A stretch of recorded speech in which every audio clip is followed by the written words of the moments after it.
And welcome to this edition of Bury Your Bookie. I'm Jeff DeForrest. Very happy to have you with us on behalf of Greenlight Ventures, NoFilter.net, and of course, Bet Online. It officially got underway last night, opening night, the media night for Super Bowl coming up in New Orleans between the Kansas City Chiefs and the Philadelphia Eagles. I don't know that there was anything especially significant that took place there. There was a very clever statement, I guess, made by Saquon Barkley as Jameis Winston, a quarterback of. Would you want to have him as your backup quarterback? He's a hit or miss guy. He's kind of distinguished himself a little bit from the guy that was viewed as kind of a crackpot and a problem child when he came into the league.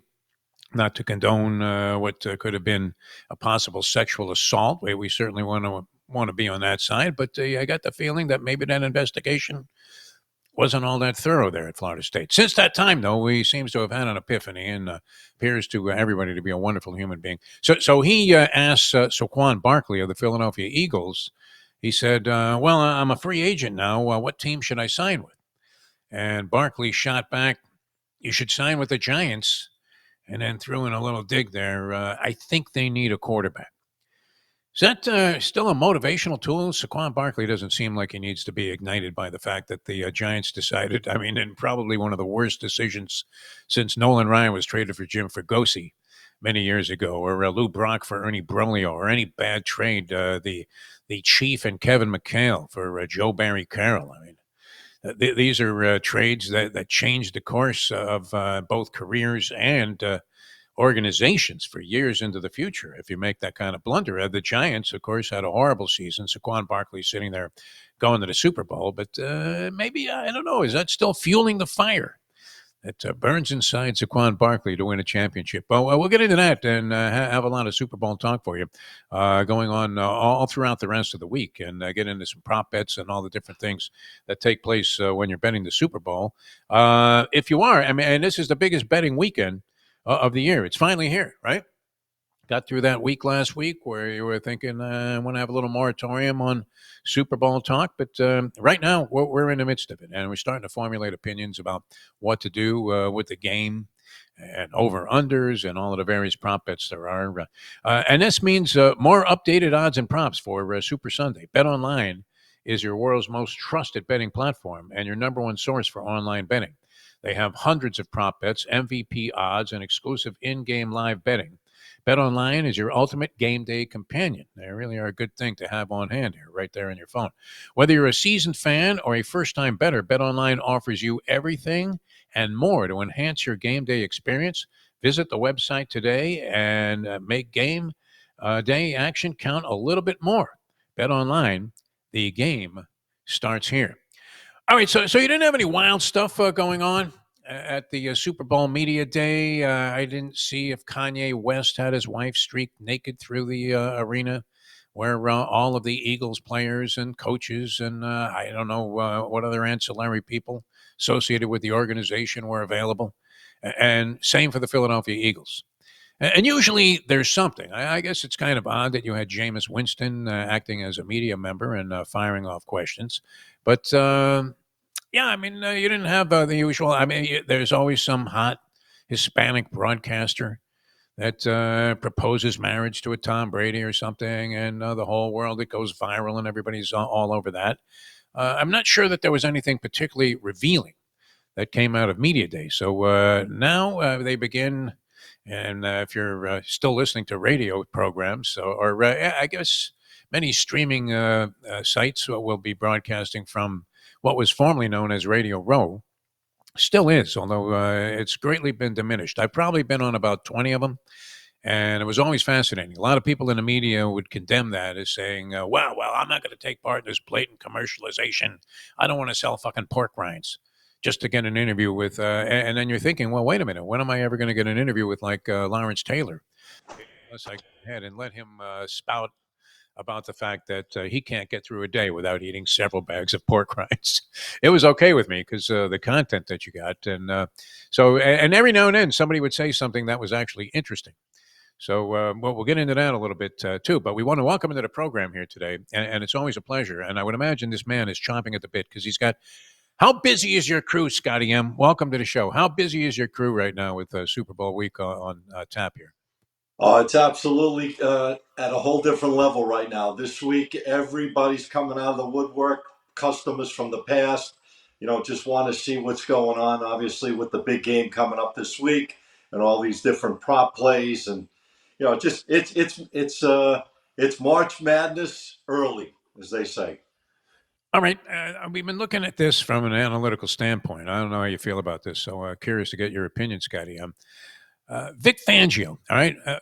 Prior to coming to the Miami Dolphins, the season before this, the 2023 season, everybody in the offseason was saying, oh my God, that was the best acquisition. I mean, they could have gotten Jalen Ramsey and any number of other studs. And everybody was thinking that Vic Fangio was going to be the big difference maker for the defense. Now, did they play well? Yeah, towards the end of the year, after they got it together, it seemed like there was some acrimony there. And I don't know that anybody really anticipated that Fangio thought what was going on here was just a bunch of bullshit and couldn't wait to get out of here. So he goes to Philadelphia, and they've had great success defensively. I think this is going to give them a little bit of an edge in the game. But the one thing about Fangio, I don't know if you know any stubborn old men, Scotty M. He seems very set in his ways. He's not a guy that puts like immense blitzing pressure on. In fact, it was a miracle. I remember the opening game of the season last year when the Dolphins beat the Chargers on the road in L.A.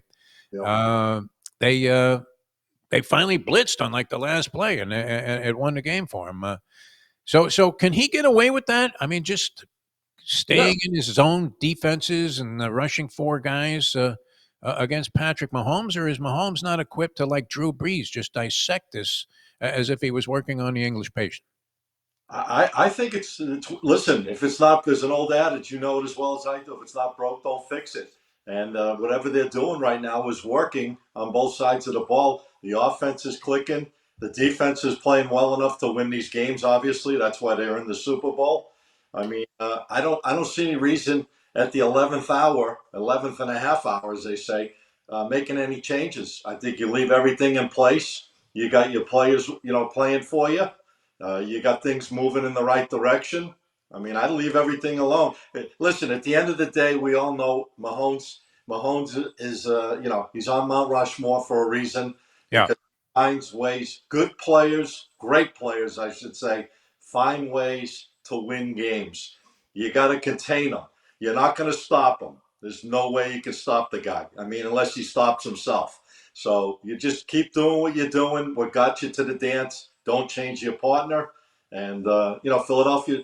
Listen, between you and me, I think Philadelphia has a big shot in this game because I think they have more weapons on offense than Kansas City does. As crazy as it sounds, I just think the team they put together is the perfect team to beat a team like Kansas City.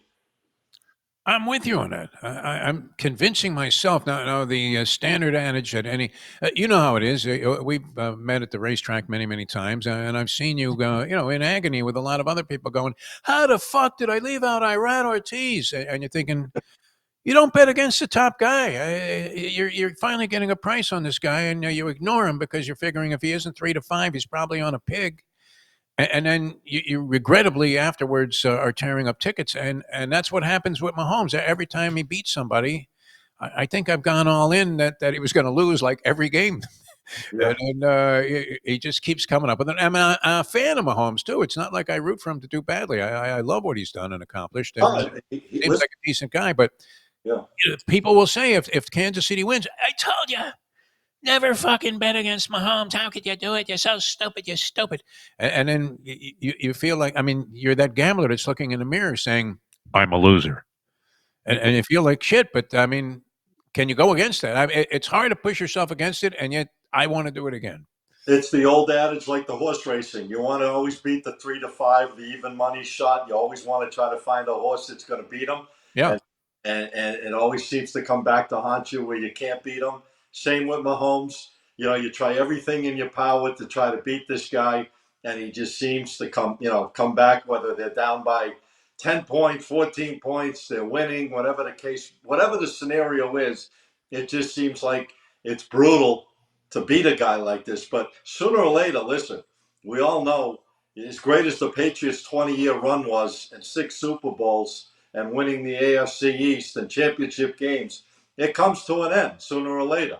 So is this the coming to the end? I don't know if it's the coming to the end, but at the end of the day, I think this Eagles team is so stacked and they're just playing so well right now. And that Saquon Barkley factor has got to be huge in this game. It really has to be, unless he doesn't show up, which would be mind-boggling to me. I think that they are the stronger of the two teams on paper. I really believe that. Now, defense, I could call an even matchup. If it was a fight, I'd call it even through, even up on points. Offense, I think, is slightly an edge. Obviously to Philadelphia, I think they have the more weapons, and I think if Hurts just manages the game the way he's been doing and stays out of making crazy mistakes, I like Philadelphia in this game. I really do.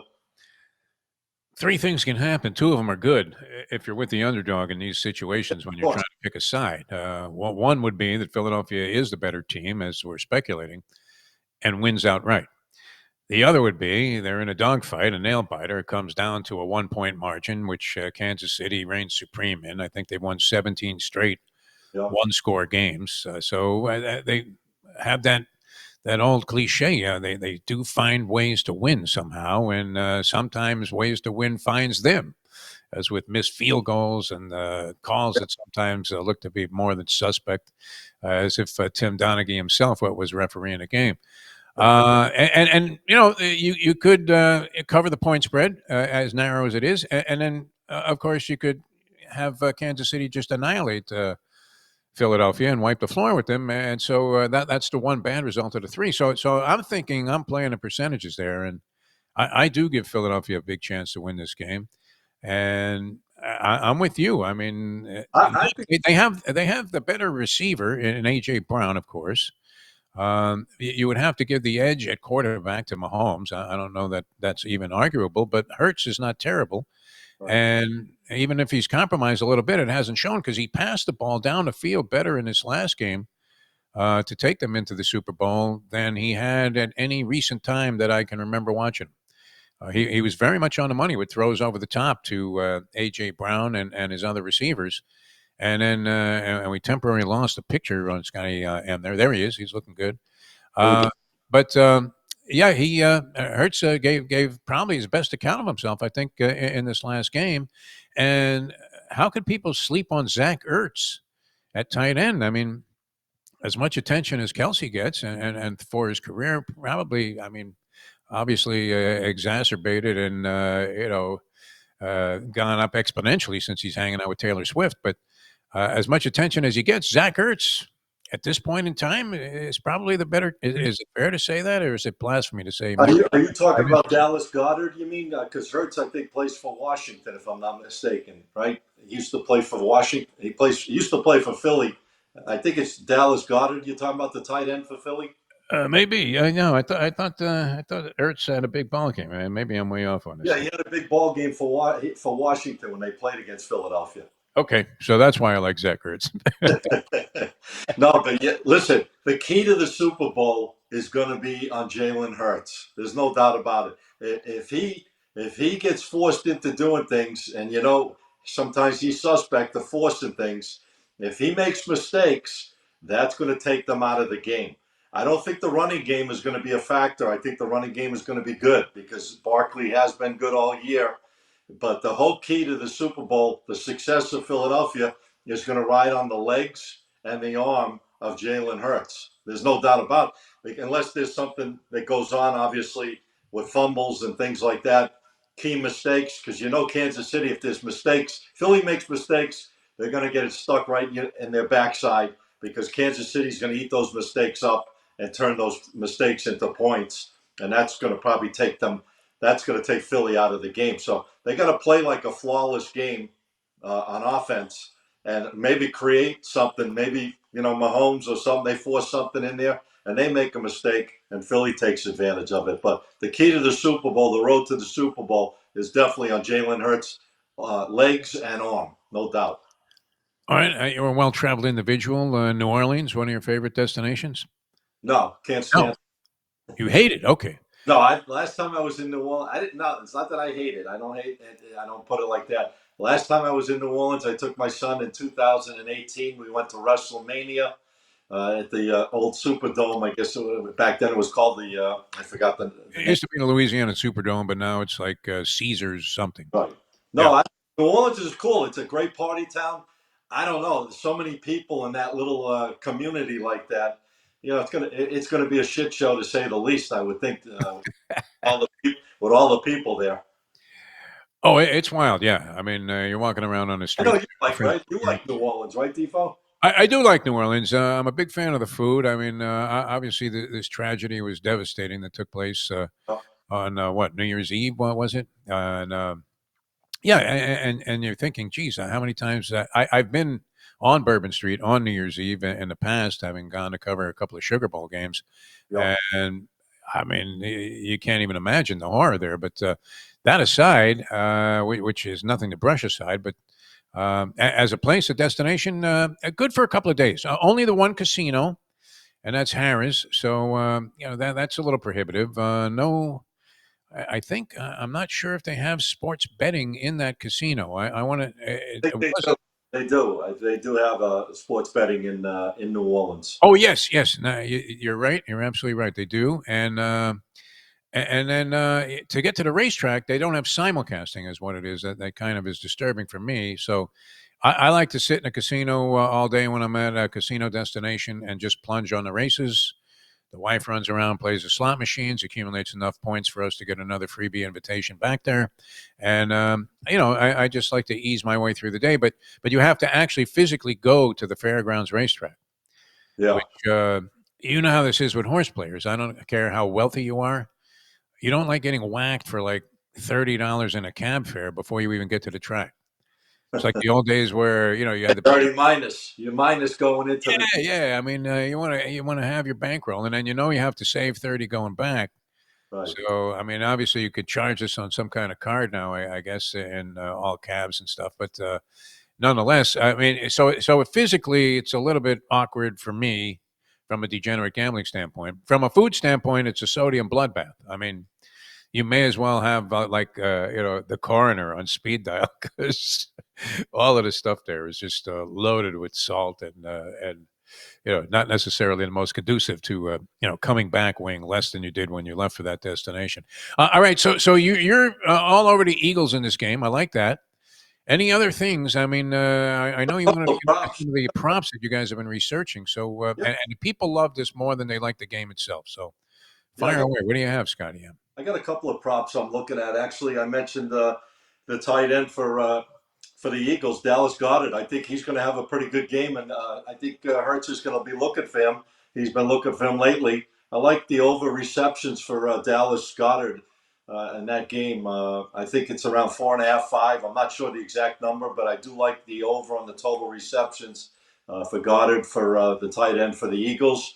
I think Jalen Hurts anytime touchdown could be a play. I mean, I'm not going all out with these huge 10-1 and 20-1 payouts. These are more standard, solid ones that I think have a shot to even get yourself even money or whatever the case.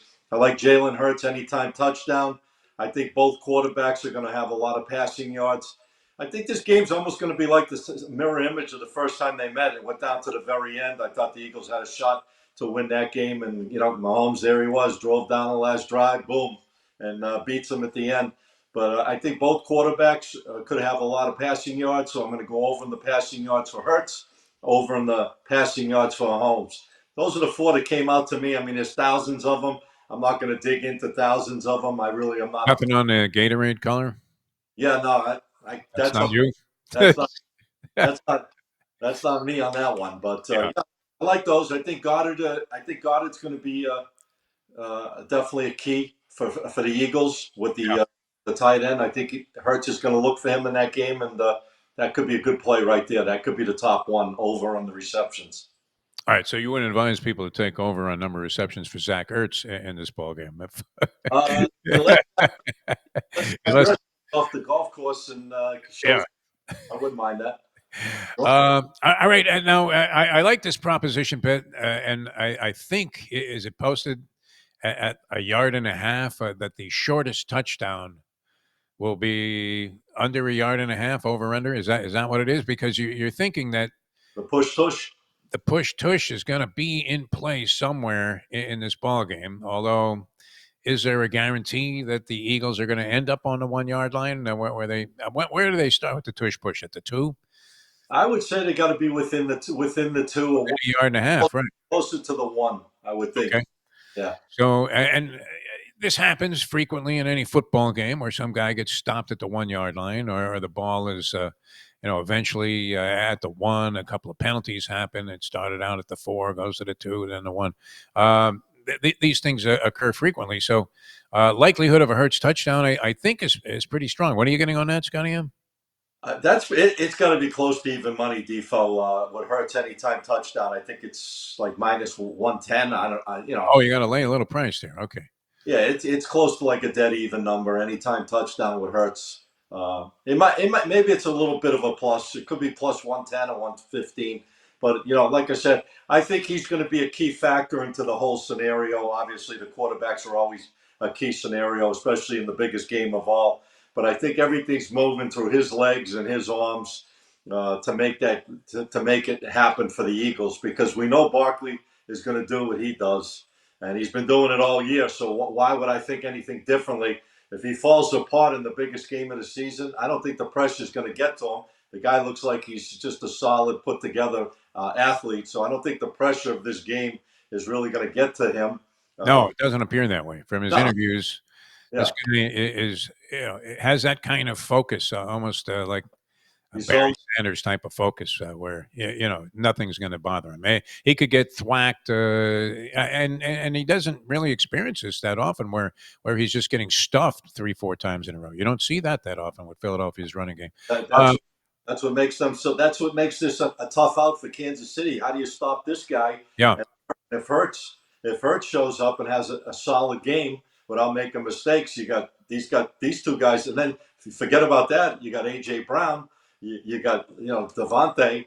I mean, you got a lot of weapons, and you got Goddard. I mean, geez, they're stacked. I mean, they're stacked on offense. Now, if their defense don't show up, obviously that's another story. Could be a shootout, and what's going to happen in the shootout. Mahomes somehow is going to find a way to score that last touchdown or that last winning field goal and stick it right in Philly's backside again. You would have to say, I mean, beyond the scope of anybody's wildest imagination, that a team could be in this many Super Bowls in such a short span. What is it, 5 in 6 years or 7 years? 5 and 6, and they're going for their 4th win. In an era where you can't keep all of your players. I mean, they're going to go if you have a big season. In all likelihood, you're going to lose a couple of key guys to free agency and not be able to sign them because of the salary cap. So, yeah, I mean, very tough in this transformational period of time in the NFL to sustain this level of excellence, right up there with anything if they win. And Philadelphia, I mean, they were ready to run Sirianni out of town on a rail earlier this year. Yeah. So a completely different approach. He has a little bit of Dan Campbell in him in terms of the way that he approaches the game offensively, and that can be good. And also at moments of truth like this can backfire and blow up in your face. So now I know you're not inclined to do this. I'm not sure if you want to. I mean, maybe some guys that work for you, Scotty M, are all over length of the anthem, which is one of my favorite bets. Oh yeah, there you go. And you're running around the house like thinking, what can I time this on? When did it start? What are you talking about? And so it's a musician, I believe, of Haitian descent, who I have not any familiarity with whatsoever. Lamar Kendrick singing the national anthem, I think it is, right? Lamar Kendrick, something like that. Is that it? I don't know. I know we did a little research on this. Obviously, very little, since I don't know the guy's name, and I can't tell you if you're right or wrong about that. Yeah, I think it is. I think I'm Kendrick Lamar. Is that the guy? Yeah, Lamar Kendrick. I think he just won a bunch of awards on the Grammys the other night. I was caught the tail end of it, but so he's got the anthem. Okay. I believe he's singing the anthem. I don't know who's singing "God Bless America" and all that. And I think the halftime show. I forgot who the halftime show is. Maybe he's the halftime show. I can't remember. Maybe. Yeah, he's the halftime show. Right. The anthem is some guy, like I said, I never heard of. Baptiste or something, possibly. Oh yeah. Okay, Batiste. Yep. Yep. Okay, no. When Aretha Franklin came out there, not Aretha Franklin, it was a Gladys Knight, right? Came out there and she started playing the piano, and the clock started when she started doing this accompaniment, and that went for 2 minutes. Man, that was great. I mean, the overplayers were dancing in the streets. I'm not sure what the record is on the over under for the anthem as a prop bet, but the heads or tails is heavily weighted actually at this point in favor of tail, 30-28. As Well, far actually, I mean, that's one flip off 50-50, and people are betting this at -110, Scotty. How happy are the bookies if they even out their action on this one? where are they leaning towards, the over or the under on that? On the anthem? Yeah. I usually play the over under the theory that, and I don't know what the time is that is on that prop bet right now, but I'm figuring whoever is doing this, especially if they're not somebody that I'm familiar with, that they're going to want to relish and garner the spotlight, and that like this is a large marketing proposition for their careers, can be won or lost, or grown or just extinguished based on the anthem. So I think they're going to want to remain in the spotlight as long as possible. And then you always love when the guy takes a deep breath before he goes, and the home of the and you're thinking, fucking hey, over. Stretch it. Was Yes, stretch it out. I'm glad you stay out of this nonsense, Scotty M. See, I like your theory, though. I like, being the fact the guy's not a spotlight guy as much. He might want to stay on extra 10 seconds, 15 seconds, give himself a little more notoriety and stretch that anthem out. That's not a bad theory. It's not like it's Johnny Cash. He just wants to get paid, have a beer, and get off stage there. I mean, he doesn't need the publicity or anything. He breaks into a chorus of a boy named Sue. He's not even paying attention to the fucking anthem. But he doesn't need the pub.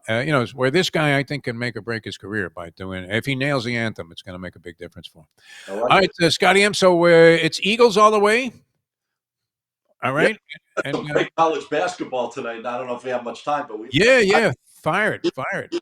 Huge matchup. Marquette and St. John's, number 1, number 2 in the Big East going. And Rick Pitino. Yep, Rick Pitino. I told you he could be coach of the year. This guy's unbelievable what he's been doing with this St. John's program. Marquette coming off a loss, going and playing St. John's tonight. I think St. John's on the money line. They're showing the line about 2.5. But I play them on the money line. And one other game I liked, it was Arizona tonight. I wanted to give your audience a couple of plays in college hoops. We've been hot as a pistol. But we like Arizona. I'd buy that line up to +2.5. They're playing BYU. Both these teams coming right now on 4-game winning streaks. I just like the way Arizona's been put together. They're playing. I think they're going to take this game over BYU. I like Arizona +2.5, adjusted it up to 2.5. And I like St. John's on the money line. Just a couple of things in college hoops for tonight. All right, and how do people get a hold of you, Scotty M, for all of your services and advice? Yeah. All right, guys, follow us, man. Check out our videos. It's all there. Nothing after the fact here. It's all beforehand. It's not like, you're saying you're winning all these games. No one has proof to it. All the videos are there, timestamped before the game start. We've been hot. Check us out on Instagram, SM Sports Picks, PICKS, my official channel. We got free plays all the time, special offers. We're looking to help you build your bankroll. Scotty M, always a pleasure, man. Good stuff. Good luck on the Super Bowl, and thanks so much for being with us today. We'll talk to you next week. All right, Defo. Enjoy the game. All right. Scotty M, ladies and gentlemen. All right, that'll do it for today. That was kind of fun. Scotty M all over a couple of prop bets there. The shortest touchdown under, I'm not sure what the over-under is on that. I think it might be 1 on a hook. If it is, then you're thinking tush push all the way, right? Maybe you get that done right away on the opening drive. That would be great. All right, we'll have a lot more on the Super Bowl. Troy West with us tomorrow. And, of course, on Thursday, Mike Jones, the professor, with us on Friday. So stick with us. We'll see you all week long here on Bury Your Bookie.